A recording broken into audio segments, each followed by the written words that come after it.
Hello, everybody. Thank you for dedicating your afternoons to this final round of the case competition today. We're really glad we can be here, and we're really psyched to see all of you here as well. We are a team from both Duke University and the University of North Carolina. We call ourselves MEMBAs. We're dual degrees getting masters in environmental management and MBAs. We are really excited to be here today to present the Blue Sky Fund, a commingled ESG fund for university endowments. So for the next 15 minutes, what we would like to do is first, I'll go over some fund goals and objectives and briefly touch on our target client base. Then I will hand it over to Eric, who's going to talk about how we are measuring and managing the ESG component of the fund. Then Sydney and Xander will talk about fund structure, risk, and return profile. And then finally, Trip will go over some conclusions and present some next steps. Really broadly, and maybe most importantly, is what is this asset allocation of this fund? We are looking at, again, commingled, very diversified approach to mirror what endowment portfolios allocate their assets by. Really our purpose and our goal is to make sure that funds make sure that endowments can both meet the evolving requirements of student needs as well as maintain long-term purchasing power and risk-adjusted returns. So really our purpose is to provide these endowments with a responsible investing option that retains purchasing power. Our goal is to maintain liquidity and attractive returns with acceptable risk. And we do this by going into 3 fund components. The first is in high-scoring foreign and domestic public equities, measured by ESG momentum strategy, and Eric will talk a little bit about that. Fixed income instruments, Sydney will go a little bit into the environmental and climate bonds and what our strategy is in fixed income investing. And then Xander will go into some really exciting detail about our real asset positions in solar, agriculture, and timber that we're thinking about. So really briefly, our target client base are university endowments of over $50 million these clients have a risk appetite and the purchasing power to start to dig into this new fund.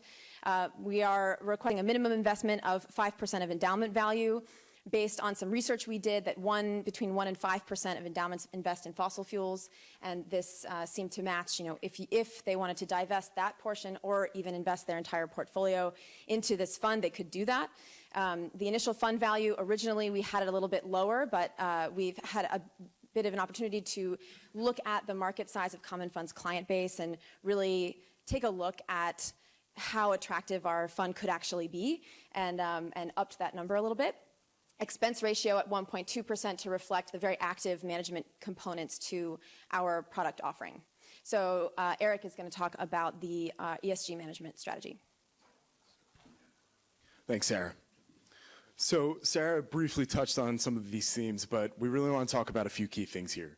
First, that we're incorporating the cost of the ESG data, analytics, support, and early reporting from third-party providers into the cost of the fund. We know they do it better. Let's take it, let's build in-house expertise, let's analyze, learn, and grow with that change in data and that quality of data. Investment manager selection, moral alignment. We really want to see that they're walking the talk, that they've got skin in the game and a track record. There's been enough of asset allocation in these sectors to see how managers are performing over time. PRI as well, of course. So now that Common Fund has this solid ESG policy, we really want to take it to the next level and build a framework. So how are we building that framework? How are we building that house?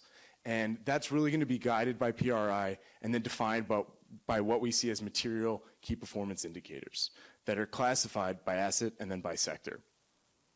So quick look, our equity strategy is consisting of an ESG momentum strategy based on third-party scores. We're relying on third-party reporting for our equities early on and building that in-house expertise, transitioning over time as that data becomes more and more available.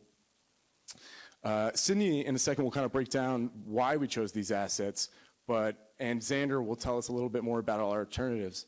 But I really want to highlight this key notion of material KPIs.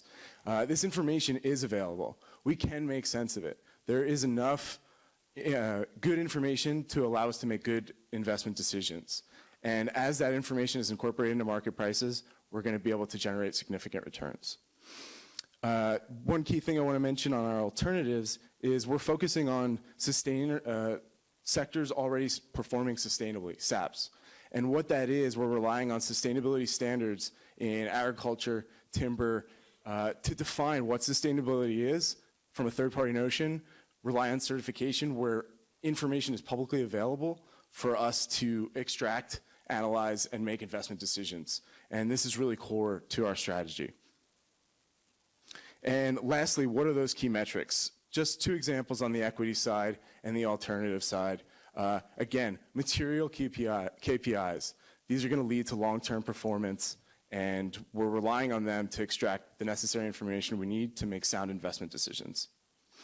So with that being said, I'm going to pass it off to Sydney, who's going to talk a little bit about our target returns and performance.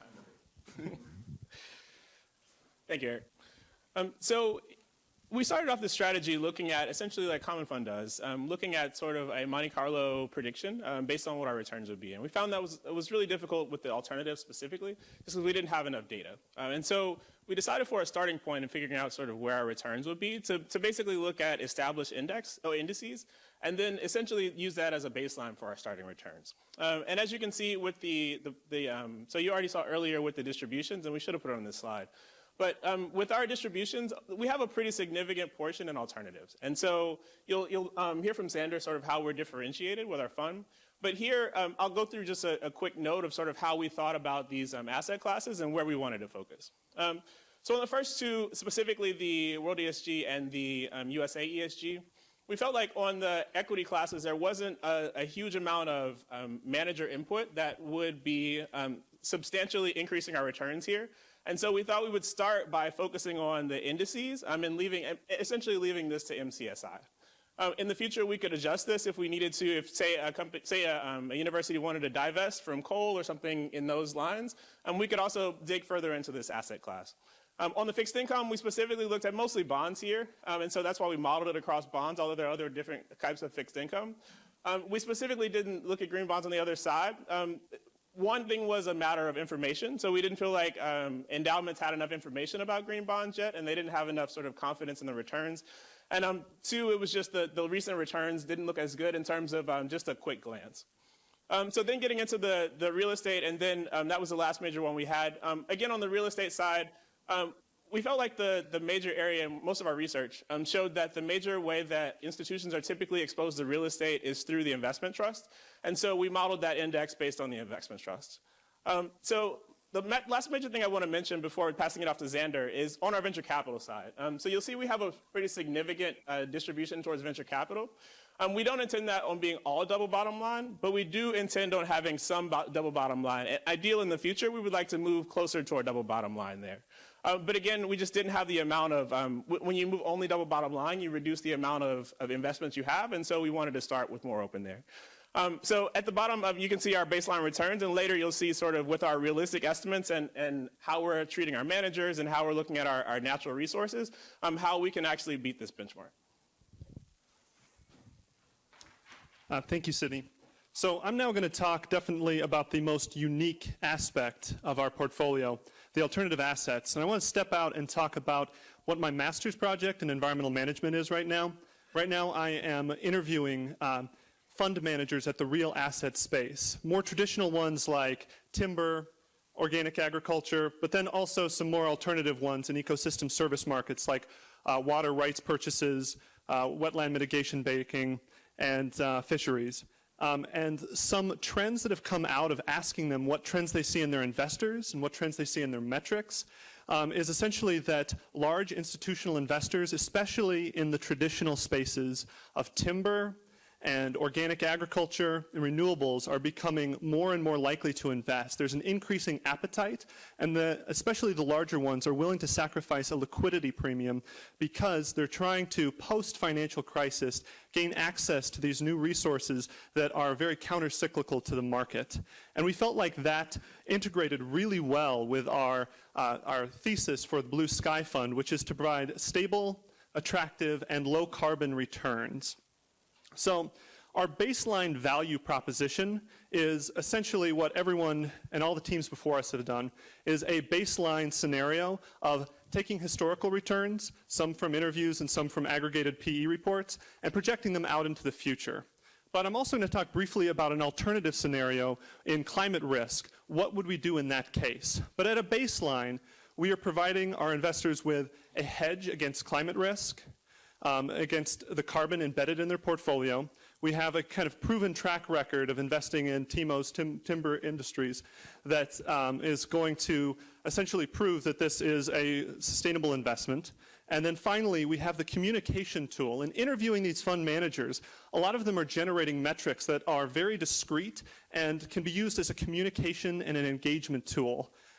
Acres under management for timber, pounds of organic agriculture produced for agriculture, and kilowatts of clean energy and carbon avoided for some of the energy sectors.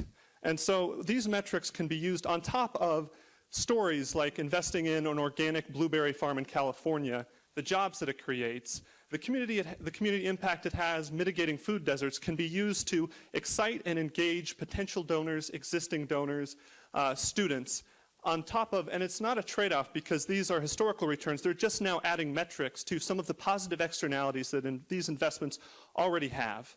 And so I want to talk a little bit about a future scenario before I get into these mechanics. The future scenario is we've already had this investment in these real assets, and let's say there is a carbon tax, there are carbon markets, or that there is aggressive subsidies in renewables, or potentially some closing of regulations in ecosystem markets. These positive externalities in, say, agriculture around ecosystems have already generating positive externalities. There is an option value that cannot really be modeled right now in some of the additional water, erosion, sedimentation benefits from the agricultural side. And if it sounds whimsical, the timber industry is actually already doing this in the voluntary carbon market. Some of the funds we're talking to, they've invested in large timber areas, but in places that the timber is high cost, they're putting conservation easements and actually generating carbon credits to sell in the voluntary market. So in a carbon scenario, this would actually generate excess returns with this option value that is very hard to model. And that's the other strategic value proposition that's beyond just this kind of baseline historical returns projecting out into the future. The mechanics are pretty straightforward. We are taking a liquidity hit. It's a 10-year fund. In order to get these annualized returns, we've got to essentially say for 9 years you're with us, tell us if you're out, and we'll give you 1 year, and on the 10th year you can exit, or we'll reinvest into another 10-year fund, and then the fund will continue going forward in the future. And once again, for each one of these sectors, getting an expert and vetting him extensively, and on top, making sure that we are looking at geographic diversity, so you're not investing in the blueberry farm in California, and then all of a sudden there's a huge drought. And making sure we model this with GIS and possibly a small team of interns on top to go with this manager. So with that, I'm going to turn it over to Tripp to close us out. Thanks, Sander. So Sarah told us about how there's investor appetite for this sort of vehicle, and then Eric walked us through how there's metrics to measure both our long-term risk and to mitigate against that, as well as to make sure we're doing the morally correct thing. And then Sydney walked us through what a 10-year benchmark return might be that would be about 6.2%. And Xander showed us how investing in real assets would help us achieve a 10-year return of 8.8%.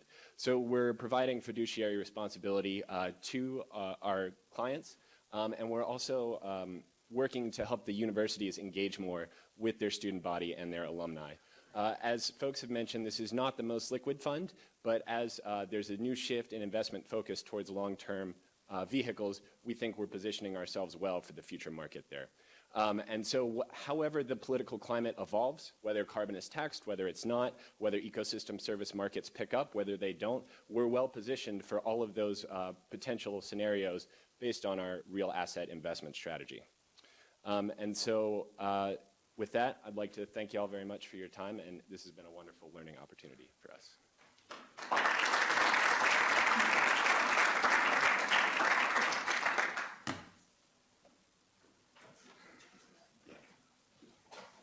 Speechless. So you've done a lot of work here on expected returns. Would you ever consider comparing them to an agnostic index?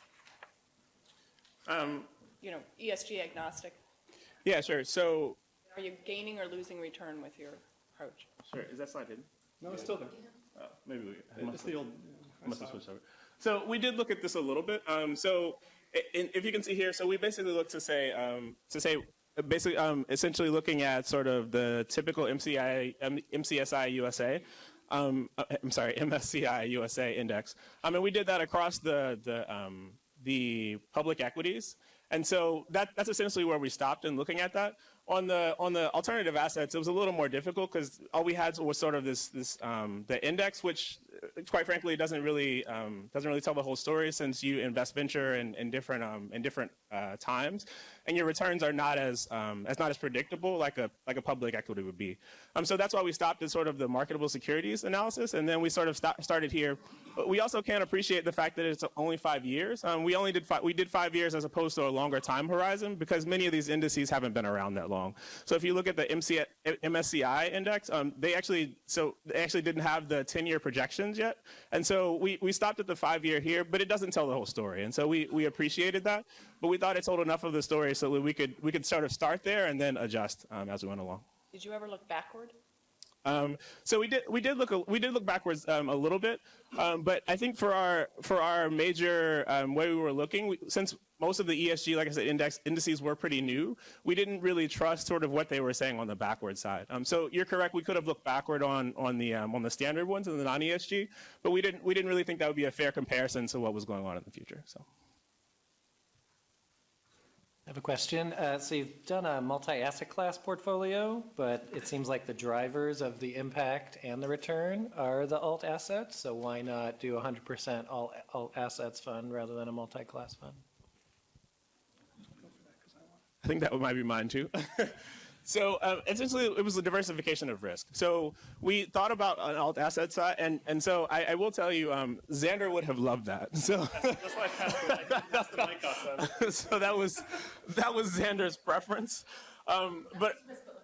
Yeah, correct. But I think in terms of looking at in terms of both the risk and the liquidity, we really wanted to make sure that we were more balanced, and we had a solution that was applicable to not a small subset, but a larger subset of common funds clients. Okay, so where's the Sharpe ratio analysis?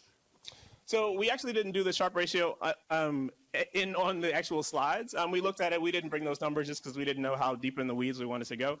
But in terms of the Sharpe ratio, that would have been our next step, to basically present that information and say, here are the specifics on the Sharpe ratio. And I think that's something we could have included, and we just decided not to include that in the specific details of the slides. What's the answer? I think we struggled too on the data side. It was really hard to find data that we felt comfortable using to come up with that kind of information. Correct. And the other thing, in regards to the Sharpe ratio, the reason we decided on sort of looking Monte Carlo versus Sharpe, we know common funds prefers to look more in the future, and so we didn't look so much at the Sharpe because we knew common fund was our client, and so they weren't as sort of high on the Sharpe ratio. And so, to be quite honest, that's why we didn't include it in the slide, mostly because we don't want them to say, oh, well, we don't look at the Sharpe ratio specifically as our major indicator. A quick question on the value in the real assets slide. Yes. So you have these aggregate beta scores, and then later in the next, in the mechanics, you have the beta average, whatever. This is really just a clarifying question. This beta, what does this represent? So in my mind, beta is the market. So for agriculture, you have 0.85 average beta of your exposure. What is the market that you're referring to? Is it the cap? It is historical. It is historical returns, and there's some fund, relative to what? relative to S&P 500. Okay, so it is, you're getting your beta from agriculture, but you're comparing it to public equities? Yes. Okay, that's what I want to know. Because Certainly. I was curious, like, what Certainly. is ag beta? Certainly, and there's some good reports that kind of come out because both industries do say we're a strong market hedge, even in private equity, to public equity exposure. And then one other thing is, I didn't mention there was the ability to pivot. That's our initial weights, but if I go back a slide, depending upon the investable opportunities, there can be kind of some shifting weights that these fund managers can employ.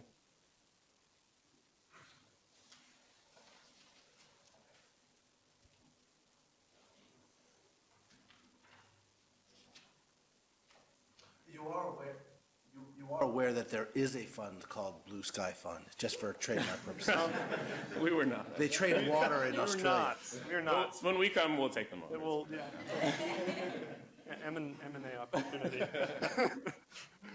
There's also a fund that trades weather futures, and I saw ecosystem services as a category. So what could fit in that when it becomes more stable? What are you thinking? So the one that has already had some deals, not a lot of institutional investors because the risk is incredibly unstable, is wetland mitigation banks.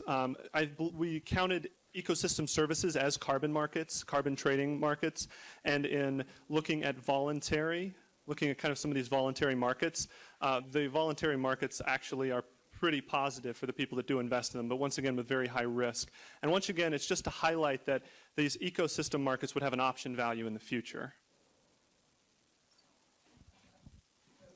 Question about Yes, sir. metrics. Is the idea here that common fund would develop these metrics, which are really, or do you leave it to the manager? Certainly.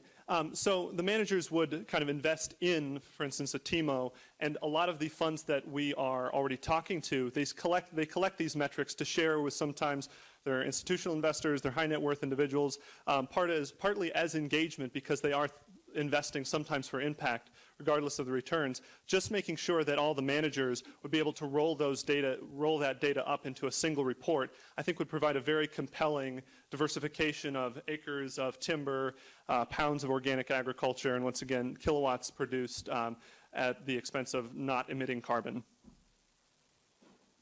Our framework and selection and trend towards material KPIs, we've chosen those because those are definable. We know where we can find that data, and we know what it's going to tell us. It's not dependent on the manager. Yeah. It's a two-way street, right? Certifications. Yeah. So, that's okay. Sorry. Yeah. Side point. Side point. Any other quick questions? Otherwise, I think we're. Thank you very much.